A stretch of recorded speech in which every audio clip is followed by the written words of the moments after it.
Hello everyone and good morning. My name is Rachel Justice and I have the privilege and honor of being the manager for the Woman to Woman program.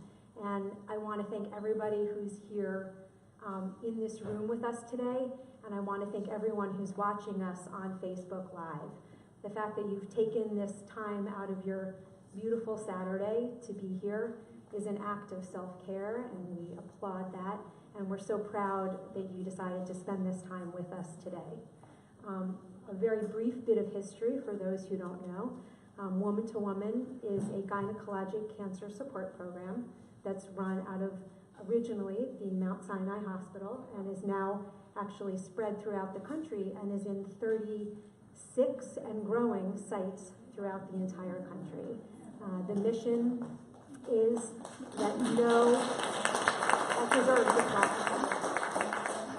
the mission is that no woman should have to face gynecologic cancer alone, and that is our goal. That is what we and our incredible survivor volunteers work tirelessly each and every day to assure. So if anyone would like more information about Woman to Woman, you can visit our website. It's www.mountsinai.org/woman to woman, and we hope that you do that. For today, we are privileged to have Dr. Martha Eddy, who will be speaking to everyone about her work with her nonprofit organization called Moving for Life. She's going to be speaking to us about the benefits for not just cancer patients, but also caregivers and everyone about the benefits of exercise and movement. And we are privileged, as I said, to have her here. I've heard her speak many times before. She's an excellent and knowledgeable speaker, and I think you all will enjoy it. And we'll be holding questions to the end. So I'm proud to introduce Dr. Martha Eddy.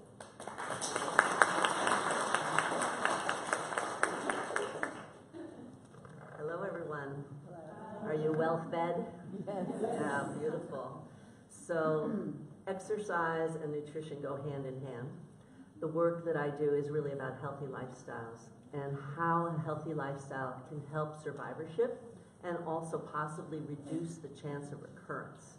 So that's the bottom line message of today. And I'm looking forward. I'm going to scan. I'm going to look here. But if you can't hear me, just raise your hand and I'll try to do my best to accommodate everybody. It's really a privilege to be here. And I have to speak to the fact that I was first in this room when I was 8 years old. I won't tell you how many years ago that was, but we're talking decades. And it was as the green room for performing in the Kaufman Concert Hall. So I've been dancing at the 92nd Street Y for over 50 years. So it feels great to be back. And one of the things you'll see, you probably got the handout already, but I just love this story, which is that now Moving for Life is the free community exercise class of the 92nd Street Y, thanks to the great generosity of John and Jody Arnholt, great dance carers and people who care very much about cancer survivorship. So any of you are welcome to this class anytime. Just look out for the Jewish holidays and the other holidays, and you'll find us here on Mondays at 2 o'clock. I'll come back to that. But why do we exercise is really the point today. And one of the things that I will be talking about is research, as well as now 20 years of experience as someone who's been coaching both in my private practice, movement therapy. My very beloved Evelyn Lauder was a client of mine when she went through so many types of cancer, so many gynecological and women's reproductive types of cancer, breast, ovarian. So I, from those experiences, developed an exercise program meant to not just feel good and to not just be exercise, which both are important, but also as a type of symptom management. And some of the symptoms we're talking about may not be of the disease, but more of the treatment process. How many of you would say that you had some new symptoms when you either went through surgery, radiation, or chemotherapy? Yes. So the symptoms themselves of treatment need some support so that we can have a better lifestyle during treatment and afterwards, okay? So this work is based on a lot of research of women dealing with cancer. I did the early research in 1999 with Dr. Allison Rosen. She's my co-founder of Moving for Life. And we developed a program called Moving on Aerobics. Now, it probably sounds very 1960s, but it was important because people had kind of gotten, the whole fitness industry is something that I've been watching develop over the years. As a dancer, I became a fitness trainer. Then I went on to get my doctorate in movement science because I wanted to validate the importance of this work. So the main point is that we found in the research, and it was coming from Europe, that aerobic exercise was really important in helping the treatment process work better. And that research wasn't here in the United States. So there were good yoga stretching classes for cancer survivors, and there were a few meditation classes, but there really weren't aerobic exercise classes. As a matter of fact, in 1999, most doctors were saying, be careful, don't exercise too much, certainly during treatment, don't exercise, rest. And so that has really changed over the 20 years. We were kind of pioneers in saying, well, let's create a safe and gentle exercise program that will be useful and non-injurious, okay? So we would sometimes be referred to as moving on or moving on from cancer, and then we rebranded as Moving for Life. So what I'm going to be sharing with you is all the things I learned from patients and from other doctors. Our advisory panel is full of surgeons and oncologists, as well as from continuing to study the literature. Our pilot studies were at Columbia University. I'm a graduate of Teachers College, Columbia University's Biobehavioral Medicine program. And we also co-led, I was one of the investigators with a great team of oncologists and surgeons at NYU Langone. Okay, we'd love to do some research with Mount Sinai next. That would be great. So, aerobic exercise, as I've said, helps survivorship, and there are indicators that it can actually help in cancer prevention. That's coming strong and clear now, but it started back in around 2006, where we could see, changes in lifestyle might actually reduce your chance of getting cancer, which is when Moving for Life's mission shifted also to being not just for people going through the cancer journey, but also their family members and their care providers. Everyone can benefit from a healthier lifestyle. And certainly people with high risk factors, this becomes very important. So if you know people that have risk factors, let's really share the knowledge, I hope. Okay. Aerobic exercise changes quality of life as well, and that's what we're going to talk about a lot. Did you know that fatigue is the #1 symptom of cancer treatment? Does it sort of make sense? Yeah. So aerobic exercise is really the only thing that can antidote fatigue. Now, does everybody know what aerobics is? Basically, we're talking about breathing, but we're talking about a kind of breathing that gets your heart rate up and gets your breath rate a little more rapid. Often another sign that you are working in an aerobic training zone is that you're sweating a little bit. Now, some women tell me that they don't sweat, so then you just have to watch that temperature change in your body, okay?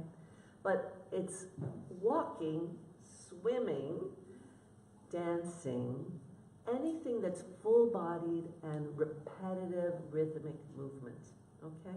So walking is really one of our best exercises. However, we need to work out or walk at a pace that is a little bit beyond what maybe you do when I have about 5 thoughts going through my head. When you're rushing somewhere, that's probably almost too rapid, and you couldn't sustain that for 25 minutes. But if you're walking too slowly, then you're not going to get the same aerobic effect. You're looking for a nice pace where you are challenging your heart, okay?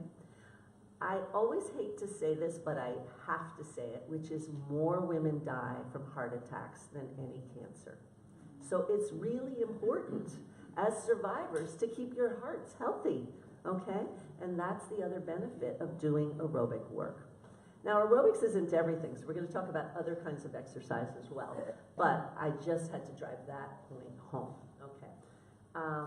what you want is a well-matched exercise program to your goals and your symptoms. And we'll talk some about how to do that matching process. So here's some of the symptoms that I've encountered in my work with cancer patients. Fatigue, limited range of motion post-surgically. Obviously for breast cancer, that's major, but it can happen with abdominal surgeries as well. Big changes in the abdominal wall. General weakness. So that's a little different than just fatigue. It's literally that the muscle mass has debilitated. Peripheral neuropathy. How many of you had any kind of numbing? Yeah, in your hands, in your feet. I've had women talk to me about having it in their face and kind of in their organs, which was interesting. Edema or swelling is another one. Certainly in breast cancer, it's lymphedema, and it can be in all types of cancer. So looking at how to really move the lymphatic system is a part of our work as well. Joint pain. Some people are on hormonal therapies, and they're kind of related to kind of drying up, an oxidative process where there's more inflammation, and because of that, the joints will hurt. Stress and mental confusion. Anybody relate to those? Okay.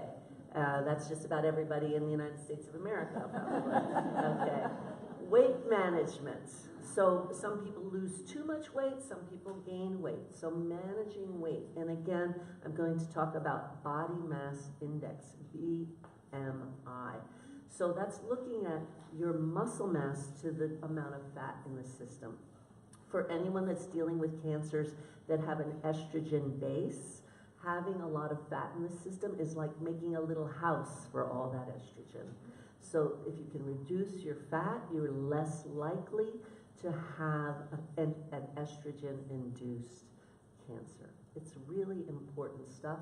This information has just emerged in the last 8 to 10 years, and it validates the work we've been doing for 20. Okay.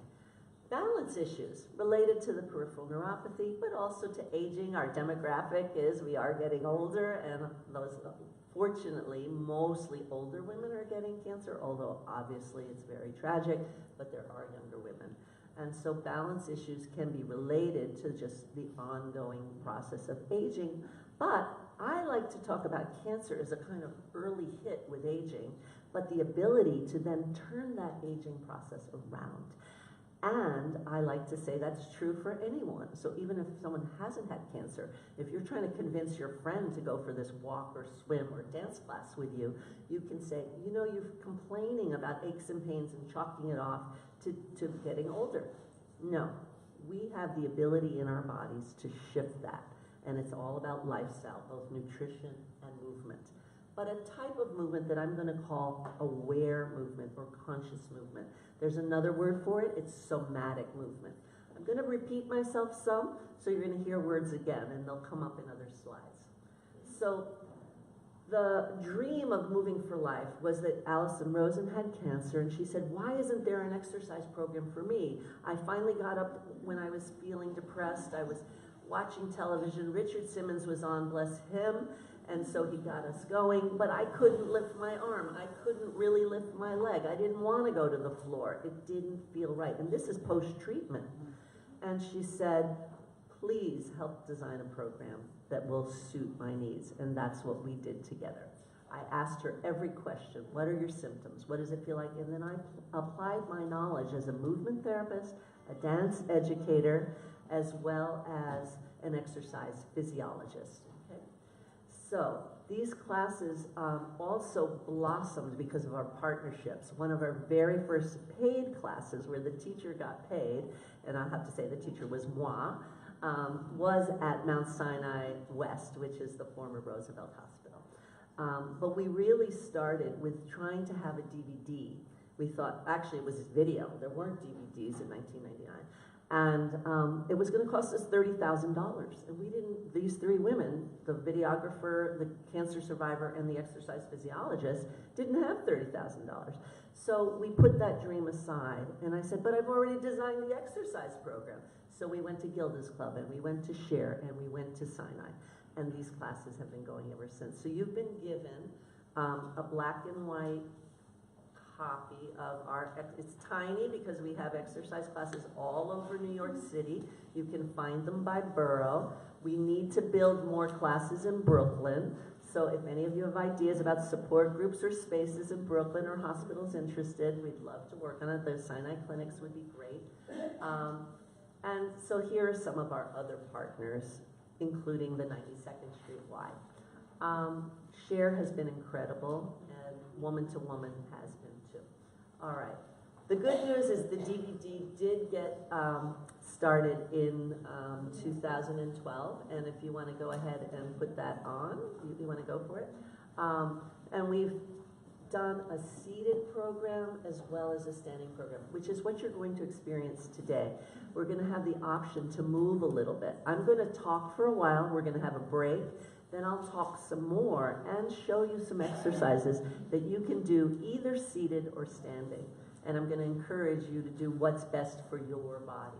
So here we're going to hear Genevieve speak a little. I never thought I could get through anything like that. Surgery and treatment knocked you off your feet? It's time to start moving again. Moving for Life is a gentle yet invigorating workout designed especially for you. I am a big supporter of Moving for Life. This is a program that's available for every woman, regardless of her level of fitness, regardless of her weight, and can be successfully done even by women who are actively in treatment for their breast cancer.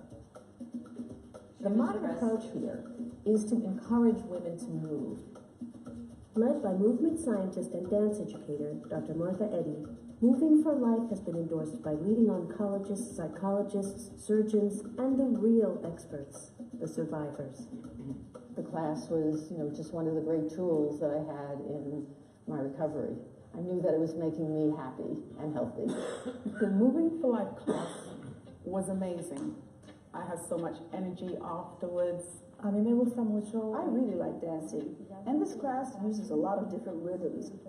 It is very healing. The movement is organic, it's supported, it's structured. It just helps you get your spirits up, and I cannot imagine that getting your spirits up doesn't help you survive. 1, 2, 3, 4. I knew about Martha Eddy. I found her to be so completely professional and so good at what she did. Anything goes. Make sure your body feels good doing what you're doing. The type of music that Martha puts together, it's a really wonderful combination. If we're sweating, it's because we're working. Aerobic exercise, getting sweaty, is important for longevity and for avoiding reoccurrence. Oh, she's so full of life. Do something that surprises yourself.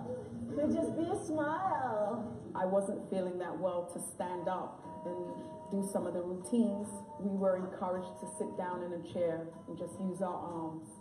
I actually got an excellent workout, sitting there on the chair and moving around. Each woman, if she feels that she can dance, if she feels she needs to sit down for a little while, she has these options. And I think that's what makes this particular video so special. It's not overly strenuous, but yet you're moving every part of your body, and it's fun. It just makes you feel better. Moving for Life is no typical exercise or dance program. Here are some of the benefits. Moving for Life increases range of motion, improves stamina, addresses the fatigue, the #1 side effect of cancer. It works with maintaining weight levels and helps reduce swelling. My oncologist says, move, move, move. I felt like I was doing something to help lower the risk of reoccurrence. You have to just keep moving. You gotta keep moving. When I'm dancing and moving for life, I'm happy with my body is saying it's happy too. I developed a really more positive attitude. Moving for Life does that. It brings that joy back into your life. Dance to recovery at home and get the benefits that come with a regular aerobic exercise after I hope it cancer. gives you a taste of one type of exercise. Now, we're not saying Moving for Life is the only exercise, but it has the elements that I hope you will be looking for when you look into your own needs.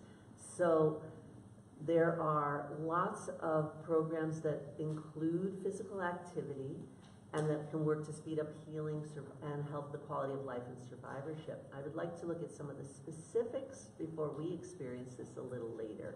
You want to be exercising 150 minutes a week, so you can divide that up any way you want. It can be 30 minutes 5 times a week, oops, that would be wild, but standing does count. Standing and cleaning does count. But it can also be something like you go to 2 one-hour classes and then you take a walk. So you think about what works for you, okay? And taking days off are important. Rest is really important. That's part of this there's a lot of nutrition we're not going to talk about today, but it's important, as you can see here, to have nutrition, exercise, a good mental attitude. So when I mentioned in the DVD, in the little clip there, that you can just smile.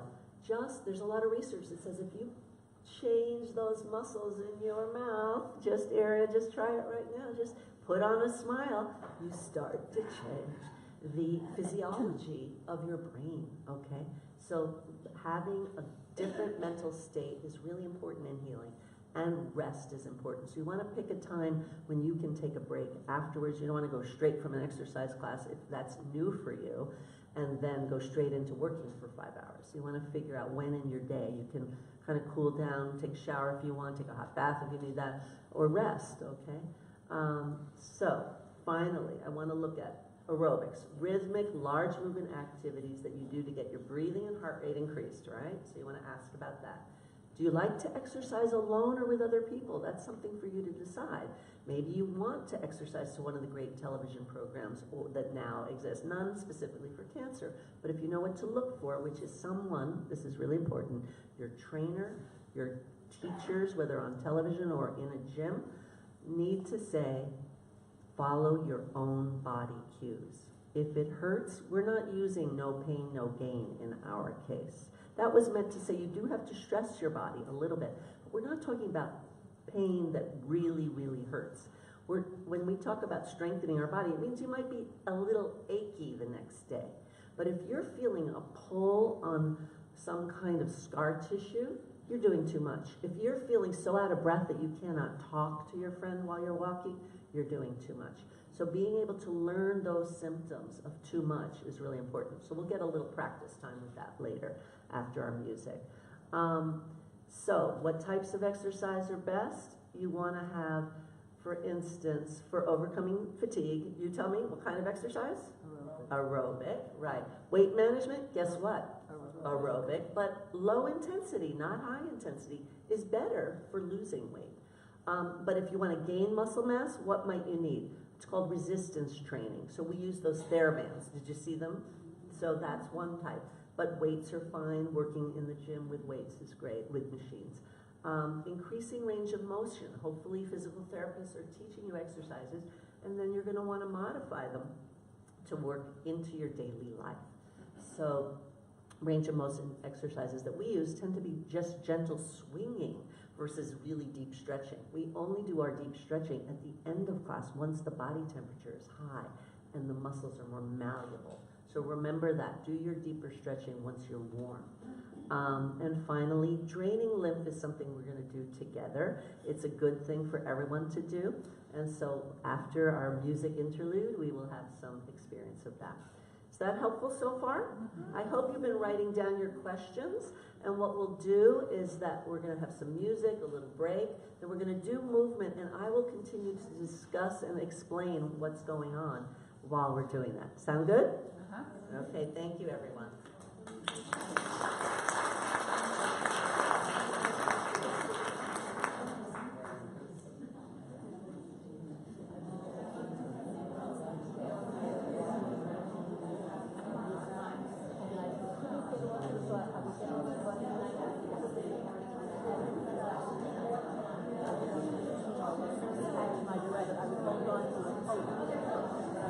So please write your questions down on the index cards, and we will pass them on to Martha to answer the questions as we get them. And Martha, we actually do have a couple of questions to start.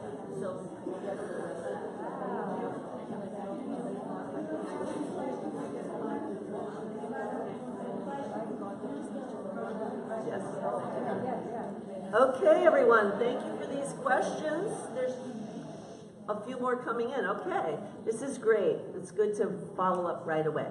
So, what are some good exercises for disabled patients? Now, I like to say that we're all slightly disabled, okay? And I don't mean that in a funny way. Everybody has some kind of disability. I myself have a hidden disability. I have 2 hammer toes that have affected my balance. It's probably one of the reasons I didn't become a professional on the stage dancer, okay? So why I'm saying this is that when we talk about disabilities, we have to say, what is the disability? And there will be a different issue for every type. I've just been speaking with someone who had spinal surgery. My father had spinal stenosis and 2 cervical and lumbar surgeries. When, for instance, it's the spine that is disabled, if you will, which simply means I don't have the range of motion. It could be from birth that we have a disability. It could be from an accident we have a disability. It could be from a disease that we have a disability.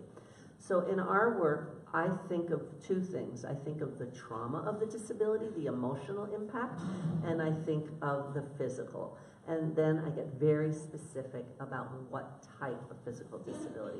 You will see on the Moving for Life calendar that we have a class that is for women with disabilities. So very mixed use. Some people are in wheelchairs, some people come with their walkers, some don't have the ability to move one arm or one leg, maybe it's post-stroke. I don't know if I'm going to read those, okay, you tell me. So that is a big question, but it is, we train our teachers. I don't know if you know, but Zumba came along sort of at the same time as Moving for Life, but the difference was Moving for Life was me, a volunteer just teaching. And then some of my trainees in movement therapy decided to become dance teachers of Moving for Life, and they were volunteers also. What I'm trying to say is that as movement therapists, they were naturals at adapting movement for different issues. So for instance, with the spine, we have to do what you can do and not stop doing. Should I say that again? Do what you can do without pain. Don't just stop doing. So there's this feeling like, I can't do what I used to be able to do, so I'm not going to do anything. It's too depressing, it hurts. But instead, what we're doing is the gentle movement we can do. Maybe it's not even tilting the head. Maybe it's just letting my thoracic, my rib cage, move a tiny bit forward and back. Finding out what I can do is important. I have a friend who's been teaching elders, meaning people in their 80s and 90s, for decades. And her favorite line, or my favorite one of her lines is, "Show me what you can't do." So then they go, "Eileen, I can't do this. Eileen, I can't do that." And then once she sees what they can't do, we can get it going, okay? Much more on disabilities. It's a very powerful question. Okay, so I'm going to demonstrate the lymphatic drainage when we move together. Someone asked, how does exercise help lymph drainage? So I'll demonstrate that when we're moving together. Very important, how does exercise help with sleep patterns? So, have you ever had a child or grandchild or niece or nephew and you're realizing they're not going to sleep? Sometimes you just run them around a little bit until they knock out. I actually work with children with disabilities, and disabilities includes learning disabilities. So one of those is ADHD, attention deficit disorder. Another is attention hyperactivity disorder, right? So basically, what I do to get them focused is I start by doing a lot of exercise, and I get them a little exhausted, and then they lie down, and then we do a little quiet visualization meditation, okay?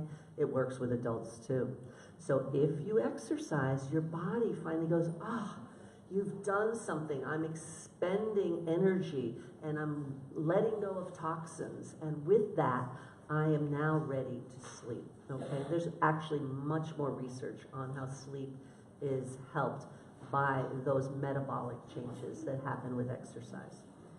Second question was, is there a better time to work out, morning or night? There really isn't. It's up to you. Adherence is the bottom line for exercise. It means, what are you going to do? Are you more likely to exercise in the morning? Then exercise in the morning. Are you more likely to get there at the end of the day? Then do that. It's really about doing it. So you pick what works for you, okay? Why do we have weight fluctuations despite balanced eating and exercise? It's discouraging. Yeah, now this to me sounds like hormonal work, like thyroid issues. When we have an under or overactive thyroid, it is very difficult to really get to weight management until those thyroidal balances are met. So it's not the only answer, but I would definitely check thyroid. And do the T3, T4 tests, not just T1 and T2. So you want to do a deep thyroidal analysis to find out why, even with exercise, your body is not shifting. But it could be you're just not doing it long enough and getting into that target range that I talked about for weight loss, or doing enough muscle work for weight gain, okay? What are some exercises patients can do at home by themselves? So after we've done a little exercise today, I hope you'll have that answer. Some of them will be with a chair, standing at the chair, seated on the chair, or on your own. Are there any specific physical exercises for peripheral neuropathy? Yes, so we'll do that too. Okay, great. One more, two more? Okay, okay. Can you do swim of your, with an ostomy? Okay, you know, I would defer to a medical doctor on that question. How does swimming work if you've got some kind of ostomy? I would like to think that they've devised some sort of rubber patch that you can wear over it, or some kind of bathing suit, but I don't have that answer. My own inspiration for doing this work was that I lost my mother to cancer, and she did have a colon ostomy, and I don't recall that she swam, although she was a member here at the 92nd Street Y. So, but that was 27 years ago, so there really was less research and less modification. So I would definitely ask your doctors about that. And then in terms of what exercise is safe, it's the same as scar tissue in a certain way. You just don't want to pop it. You want to keep the range of motion in that area smaller, so that when you're doing the exercise, in a way you're kind of hugging. And when we do the lymphatic drainage, I'm going to have us do some hugs. The research says smiling is important and hugging is important, but nobody ever said you couldn't just hug yourself. So when we kind of hug around the area, we're actually helping the muscle fibers get stronger. And with that, I think the ostomies are also kind of nurtured. But if you do something with a big stretch, it could actually perhaps open it, and you wouldn't want that. Our work also expands into working with people with Parkinson's disease. Someone asked about that. And one of my favorite stories is one of our cancer survivors came to class, and she came to me after class and said, "I'm so happy. This is the first time I've turned around since I was first diagnosed with Parkinson's." So through this work, because we start with the feet and getting the balance, and then we get the blood rate going, and because we do more meditative, what is called somatic awareness, paying attention to body cues, shifts can happen where you learn to move the spine or any body area around surgical incisions more carefully, and then get your balance, and then possibly be able to spin as well. Last question or card has several questions. How do you defeat the urge to put off? Okay, I have another video where several of our patients talk about, I just didn't want to come to class. I was aching, I was tired, I don't want to get up, I just don't want to go out. So you have two choices. You can exercise at home, so I thank you for that question, and I will share more about that. But the other is, if you do get to class, especially if you are someone that would like some community support, to be in the company of other people going through cancer, or to be in the company of people who are doing sensitive movement. So you'll see in our exercise classes, one side is specifically for cancer patients, and so of course caregivers are always invited, but it's really going to be focused on talking about the needs around cancer journey. But the other side is open to the public. It's this more preventative work. So sometimes you might not want to be around cancer survivors. You just want to be with the big general public, and you have that option. You have to decide, like I said before, would you rather be alone or with other people? So if you're wanting to exercise, I'd like you to hear what some of the women say. I didn't want to come, but guess what? I feel so much better now. I had no energy. Now I have the energy to go home and cook, and that's all I really care about today, but I'm going to do it. So we've got all of that. And especially if it conflicts with other obligations. Now that's where you do have to go to say self-care, what Rachel talked about before. Putting yourself first and saying self-care is important. It's what's going to help me meet those other obligations, okay? So learning to move a part of your body that has felt rigid or tight or uncomfortable is first. Sometimes, if you can afford it, and the Live Strong program does provide this as well, you can also get a private session just for you to learn what your body can do. You can work with either a movement therapist, a somatic movement therapist, or you can work with a cancer exercise specialist. All of the Moving for Life teachers are cancer exercise specialists, but there are other cancer exercise specialists like physical therapists, and some fitness trainers have trained in it. So the Live Strong programs in the Y are free in a few Ys, like the Vanderbilt Y and the Staten Island Y, and they'll spend some time with you, yeah. And in Huntington, Long Island, wonderful. Okay, great. You can find out more about that. So if you have other obligations, remember your obligation to yourself. It's just like when you're on an airplane and they say put the oxygen on yourself first, then help others. Get your exercise first because it will help you better help others. Okay? Great.